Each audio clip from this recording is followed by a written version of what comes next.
Hello, everyone. It's Manifesting Monday. I'm so excited to be connecting with you. I'm going to be sharing with you something that I think is so helpful, so powerful, and one of the most important tools that I've used in regards to manifesting. So I want to talk to you first of all about the quality and power and practice of surrender. Hi, Patty. Hi, Don. So I just posted something on Facebook. If the caterpillar never surrendered, it would never become a butterfly. Well, the caterpillar doesn't really seem to have a lot of choice. It's just on automatic pilot doing what the universe is prompting it to do.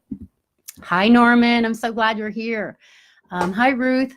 So as human beings, we're very unusual in that we have the opportunity to choose. We have free will. We can turn our face to God, or we can do things on our own. And actually, most people tend to try to do things on their own. That's how we're wired. Did you know the human brain has not changed that much in the last 25,000 years when we were running from predators? It was eat or be eaten. So we're hardwired to survive. Hi, Ruth. Hi, Norman. We are not hardwired to thrive. If we want to thrive, it really takes our conscious intention and participation. And from my perspective, the power and practice of surrender is a really important ingredient if we want to become butterflies in our own life, if we want to transcend working hard and simply surviving. So years ago, the first time I consciously participated in the practice of surrender, it wasn't fun, it wasn't easy, it wasn't natural, and I wouldn't have done it had my life been working okay. For about a year, I was praying to God, please help me make this relationship work. Help me make this relationship work. Help me make this relationship work. And it kept disintegrating and getting worse. And I thought to myself, either God doesn't hear me or I'm not worthy of what it is I want. I finally had to change my prayer. So I was involved in a 3-year engagement. It was extremely challenging. It was very painful. I was physically very unwell. I was mentally unstable and hurting, and emotionally just in a lot of angst, anxiety, pain, depression. This is when I was really considering suicide. So I finally changed my prayer to God, and I said, God, look, if I need to surrender this relationship for me to know me and me to know you, I give up, because I can't keep doing this. And about 3 days later, my then fiance met somebody else, and the relationship was over. And I was utterly devastated. This was me going into the cocoon period, the dark night of the soul, which seems to be an important part of our waking up spiritually journey. Hey, Kristen, I'm so honored you're here with me. Thank you. So going into the cocoon, the dark night of the soul, it's a very scary time, but it's really pivotal and vital if we want to ascend, if we want to wake up, if we want to become the butterflies and earth angels and live the life that God really intends for us. And I promise you, what God wants for you is better than you can possibly imagine for yourself. So as I surrendered this relationship, I ended up putting both feet on my spiritual path. And it was challenging and it was scary. But as I continued my conversation with God, I was guided and led on. Hi, Brendan. I'm honored you're hanging out with us.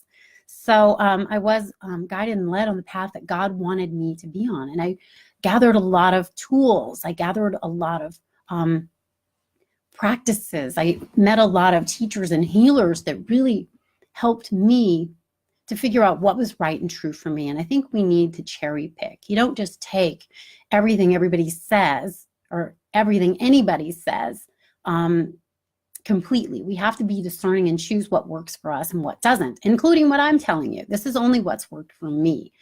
So, hi, Kathy. I love you. The second time I really used the power and practice of surrender in a very conscious way was after I had purchased a condo. I had gotten a couple of good jobs, spokesperson jobs, and I was going to be able to easily cover my mortgage. And then after I had got into my condo, one of the jobs fell through, and then the other one fell through. And I was really, really scared. But by this point, I really believed that God was on my side and loved me. So I got out my God box, and this is what I want to talk to you about today. This is my God box. My inner child made this. The butterflies and some bling, and she likes it very much. And the butterfly inside. So I wrote a letter to God, and I said, God, I got into this condo and I thought it was really where you wanted me to be, but I'm really scared because these financial opportunities fell apart, these jobs fell apart. And so in this moment, I'm really choosing to surrender my attachment to anything. I would love to be able to stay in this beautiful place, but not if it's not what you want for me.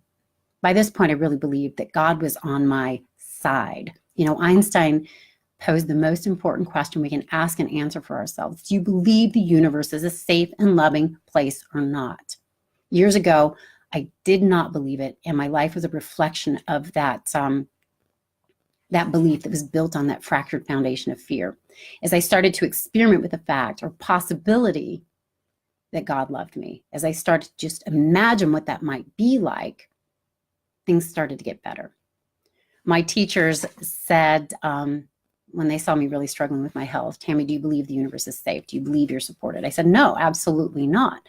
Look at all these horrible things that have happened to me. Yes, make your own narrative. How could I be loved and supported when all these terrible, awful, horrible things have happened to me? And look at the state of the world. Look at all the terrible things that happen to innocent people and animals. How could this be a safe and loving place? And as I was saying this out loud, it occurred to me that perhaps my life was a reflection of this deeply held subconscious belief that I wasn't loved or safe. So I decided to be like a spiritual scientist, which I suggest and invite that you do as well. And I played and pretended, and I gave God 2 weeks. I give you 2 weeks, God, and I'm going to relax for these 2 weeks and pretend and imagine that you love me and that I'm safe. And if it doesn't work, I'm going to go back to this way of being, this old way of being that's not working for me. Well, I'm happy to report I never had to go back to that other way of being. Almost as soon as I said, okay, I'm surrendering to God and I'm pretending, because sometimes we have to fake it until we make it, that I am loved and supported. And almost immediately, I started to get God winks and started to experience synchronicity and grace. I got a piece of artwork that was commissioned and made some pretty good money from that. Somebody asked me to do a logo for them, made some money from that. I started to make money as an artist, which I had not done before that. So I've continued to go deeper and deeper and deeper into my belief and way of being, knowing that God adores me, that the universe is indeed a safe and loving place. Perhaps planet Earth does not always seem so, because again, this is a planet of duality, free will, and choice. So yes, there is darkness, there is evil, there is the shadow that cannot be denied. But as we take personal responsibility for our relationship with that something greater, we can start to ascend and start to move above the cloud line. I see life on planet Earth like most people living beneath the cloud line. It is gloom, it is doom, it is rain, it is storms. But as we do our personal healing work, we can start to ascend. And the dark night of the soul can be like going through the cloud line. If you've ever been on an airplane and you're going through a cloud line, there can be a lot of turbulence. It can be scary. It can be confusing.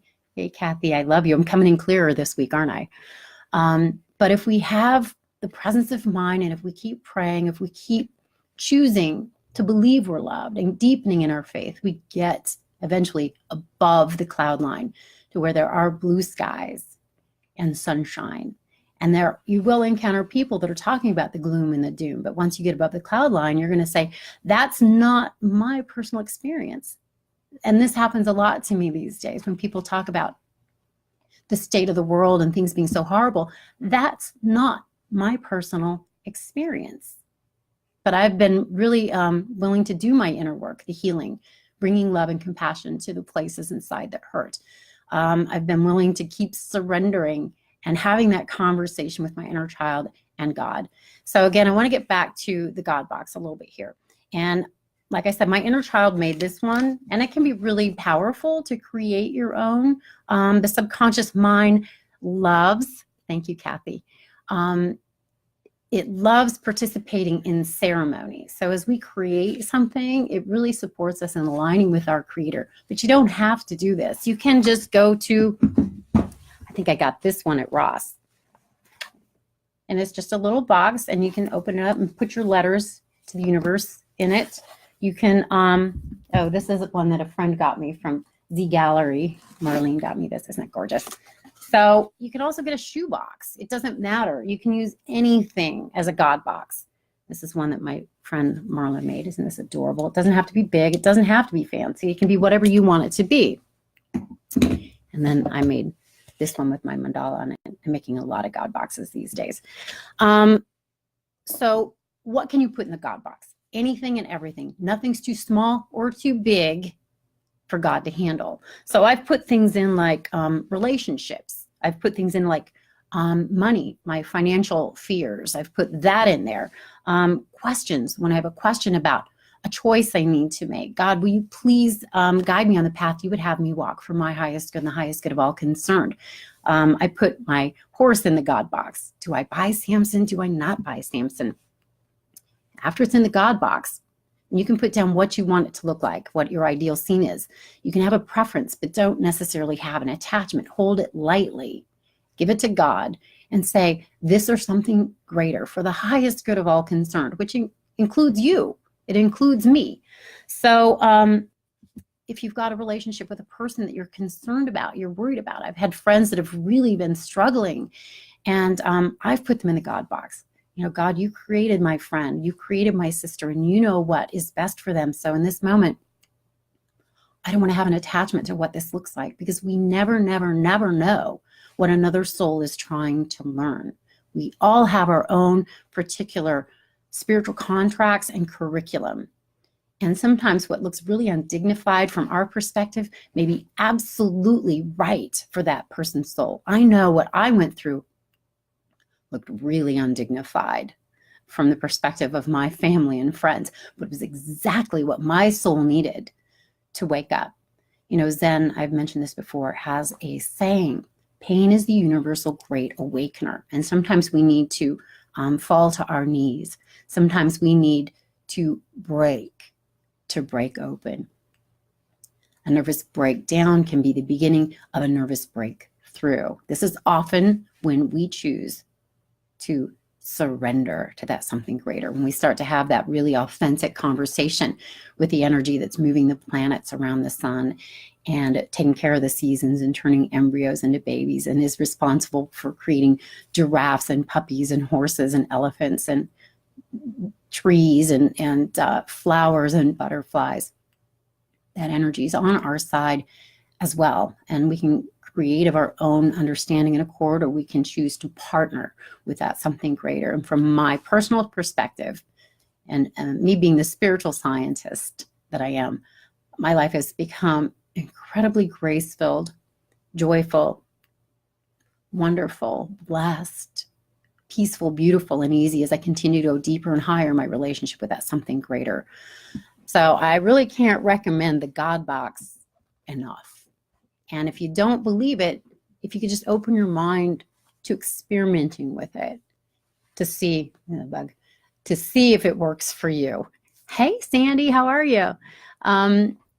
It's really, there's no downside, and there's only upside.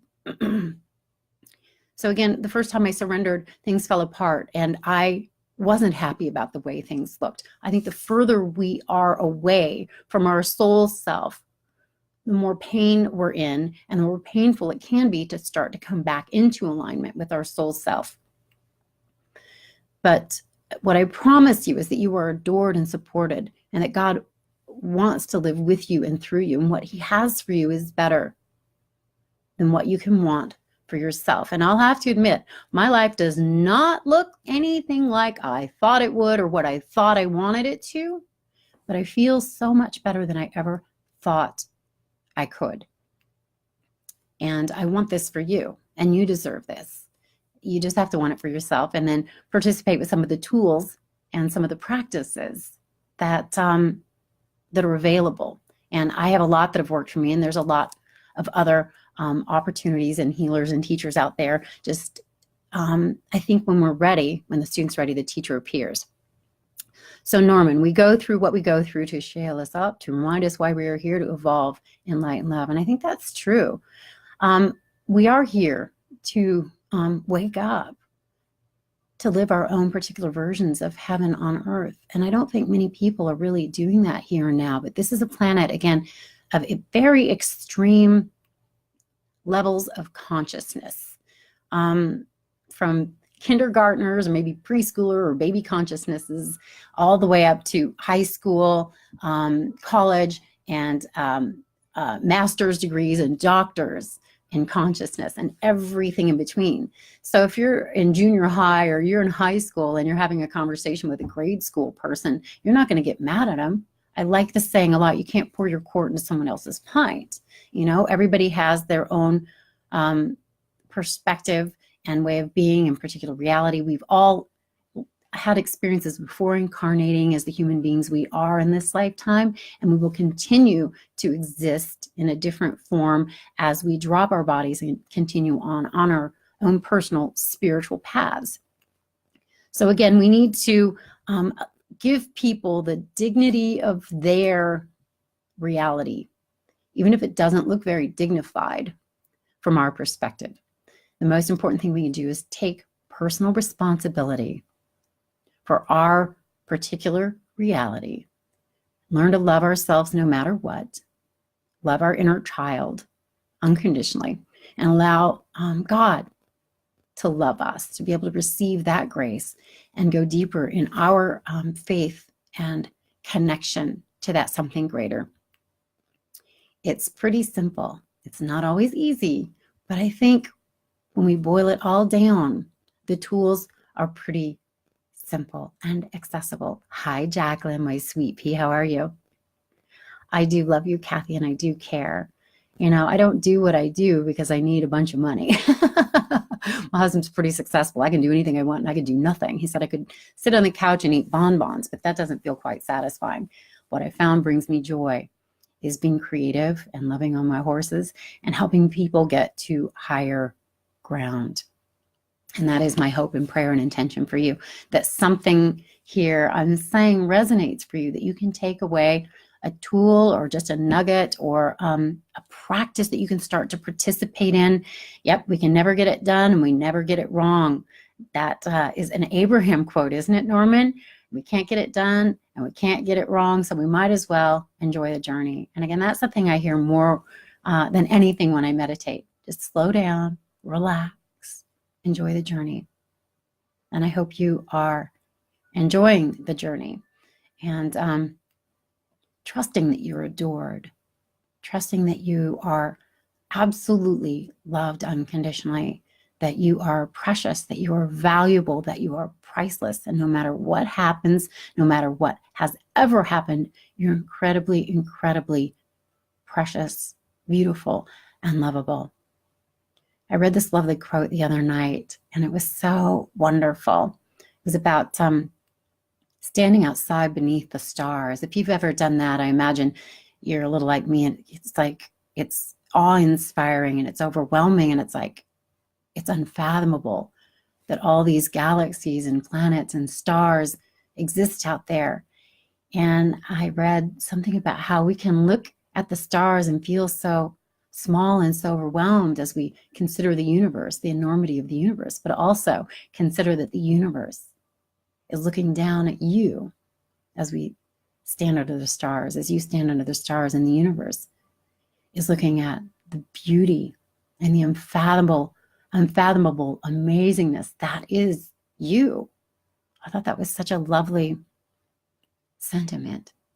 We can observe the universe in awe, but also know the universe is observing you in awe and reverence. You are precious. You are the child in whom God is well pleased, and you deserve amazing things. So I hope that you're opening your mind to the possibility of writing a letter to God, or if you're struggling with anything that's painful, write that down and put it in the God box and say, God, I'd like you to guide me on the path you would have me walk. I would like you to let me know where you want me to go and how you want me to roll. And just reveal the red flags and green lights. You know, so often we think we want to walk through a door, but it seems like a wall, and we can think we're unworthy of walking through this door. But if we back up and look around, we may see that there are other doors and windows opening that would be better for us to walk through. So again, I'm not living the life that I thought I would, or that I actually intended in some ways. I didn't mean to live in Idaho. I didn't mean to be married to this sweet businessman. I thought I was going to move to LA and be on red carpets and go to the award shows, and I did that, but it didn't bring me the peace and the joy. I'm so grateful I had the courage to surrender. And didn't feel like courage at first because it was so scary. But I hope that you're feeling like you can relax and trust that God's on your side, and that you know you have a cheerleader in me. And so just now I'm going to do a bit of a prayer in closing and a guided meditation. Yes, and my husband is very handsome. I think he's adorable. He's very sweet. God did a much better choice for me in regards to relationships than I was choosing on my own. So if that's something you're struggling with, just say, God, please make the one you have for me known to me. Bring to me what is mine. Bring to me what is mine, who is mine, and what is mine for me to do. I think it's a very powerful practice. So just now, if you'd like, you can close your eyes, or you can keep them open, whatever resonates for you. So dear Spirit, Father, Mother God, Lord of all creation, just now, my fabulous friends and I open our hearts, minds, and lives to deepen in our connection and relationship with love and with faith. We open our minds and hearts to the possibility and reality that you adore us and want for us to have lives that are prosperous, that are love-based, that are joyful, that are kind, that are good, that are sweet, fulfilling, and satisfying. So, dear God, please reveal to us the path you would have us walk for our highest good and the highest good of all concerned. Take away the roadblocks, dissolve the things that are not for our highest good, and make clear what you want us to do, where you want us to go, who you want us to know, what you would have us say, what you would like us to create. And when you're met with the God winks and grace, when good things happen, all you have to do is say, thank you, thank you, thank you. If there was one prayer and it was thank you, it would be enough. It's a quote from Mother Teresa. Beautiful, beautiful soul. And you are beautiful souls. I'm so happy that you took some time, so honored, and I feel so privileged to know you in the big wide world. So happy to be on this journey with you. And I just invite you to be in touch with me if you have questions, thoughts, comments, if you need support, if you have a prayer request. I'd be happy to write a prayer and put it in my God box and invite God in deeper in your life in a way that serves you and supports you. I love your words too, Norman. You're very eloquent. So I'm just, again, honored and blessed by your presence in my life. And if there's anything I can do to support you, please don't hesitate to let me know. Private message me. Go to my website, Tammy B. PhD. Get the guided meditation that's there to support you, the free ebook. And just know every morning I start my day in gratitude, and you're at the top of the list. And I appreciate you. I adore you. And I love you. I love you. So take great care of yourself. Be in touch. And I will see you next Monday. I'm going to be in Las Vegas, but I will be in a different space. But I will still be connecting with you on Monday at 2 o'clock. You're on fire, Jacqueline, you hottie patati. I love you too, Norman. You are my soul sibling. All of you are my soul siblings. I'm seeing so many wonderful people here, and I just love you. I'm blessed to be on the planet at the same time as you. I hope you're experiencing grace, ease, joy, and fulfillment and great love. Be in touch with me. I love you. God bless you. Let's connect again soon. Bye for now.